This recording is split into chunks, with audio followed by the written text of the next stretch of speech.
চট্টগ্রামও CC ক্যামেরায় ধরা পড়েছে চাঞ্চল্যকর গাড়ি চুরির ঘটনা। গত ফেব্রুয়ারি 26 তারিখ আজুন্যে আগ্রাবাদ সিডি আবাসিক এলাকায় একান বাড়িতন একশোর পকেট গেট দিয়ে প্রবেশ করি কৌশলে একান নিশান এক্সটেল মডেলের গাড়ি চুরি করে লৈ যাগুই, যার মূল্য প্রায় 40 লাখ টাকা।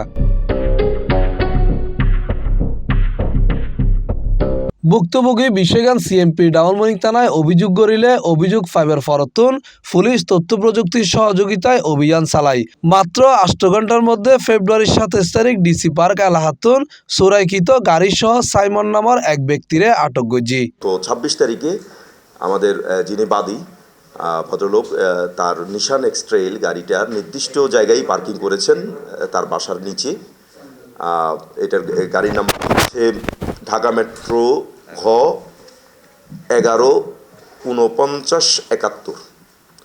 তো এই গাড়িটা ওনার নিজের গ্যারেজে উনি রেখে উনি বাসায় চলে যান নিজের বিল্ডিংয়ের নিচতলায়। তো ওই গাড়িটা গতকাল অর্থাৎ 27 তারিখ সকাল 10:30টায় মোহাম্মদ সাইমন নামের যে চোরচক্রের সদস্য, 36 বছর বয়স, তারও বাড়ি ডাবলমণি থানার আওতাধীনই ব্যাপারীপাড়ায়। তো সে কিন্তু এই গাড়িটা নিয়ে চলে যায়। পরবর্তীতে উনি আমাদের থানায় এসে ডাবলমণি থানায় এসে মামলা করেন এবং মামলার 7.5 ঘন্টার মধ্যেই আমরা এই গাড়িটি উদ্ধার করতে সমর্থ হই। পুলিশ জানাইয়ে আটক সাইমন একজন পেশাদার চোর। দীর্ঘদিন ধরে গাড়ির মালিক করে নজরে রাখিয়ারে গাড়ির হুবহুব নহল চাবি তৈরি করে পরিকল্পিতভাবে চুরির ঘটনা ঘটাইয়ে পাশেই কাছাকাছি থাকতো। সে এটা দীর্ঘদিন ফলো করেছে এবং এই ধরনের সিমিলার একটা চাবি সে বানিয়ে নিয়েছে। তো সাধারণত চোরচক্র যারা এই সমস্ত কাজ করে তারা কিন্তু আগে থেকে ওয়েল প্রিপেয়ার থাকে এবং তারা মাস্টার কি জাতীয় কি বানায় এবং তারা অত্যন্ত দ্রুততার সাথেই কিন্তু এই চুরি কার্য সম্পন্ন করে। এবং সে যেহেতু নিজে ড্রাইভিং জানে এবং তার কাছে মাস্টার কি একটা নকল কি ছিল, ফলে সেটা সে অনায়াসে ওখানে ঢুকে এই গাড়িটা নিয়ে বের হয়ে যেতে পেরেছে। ভুক্তভোগী জানাইয়ে তিনি বাইরের তন আইয়েরে গাড়িগান বাসার নিচে পার্কিং করছি।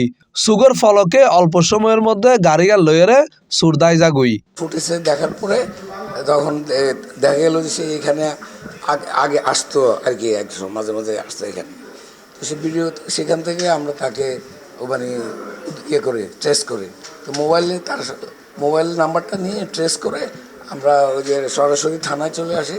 আমি পুলিশ প্রশাসনকে অত্যন্ত ধন্যবাদ জানাচ্ছি। ওনারা অক্লান্ত পরিশ্রম করে সারাদিন এটাকে মানে থেকে উদ্ধার করছে। পুলিশ আরো জানাইয়ে আটক আসামির বিরুদ্ধে বিজ্ঞ আদালত মামলা বিচারাধীন আছে। এর আগেও তার বিরুদ্ধে স্বর্ণ চুরির মামলা আছে। আরেকটা যে মামলা আমরা বলছিলাম সেটা ছিল চুরির মামলা, সেটাও স্বর্ণ চুরির মামলা। পুলিশের পক্ষতন জানানো চুরি প্রতিরোধে ব্যাকুণতে আরো সতর্কতা আমফরিব। Mohammad Nizamuddin Tipu, C+ TV, Chittagong.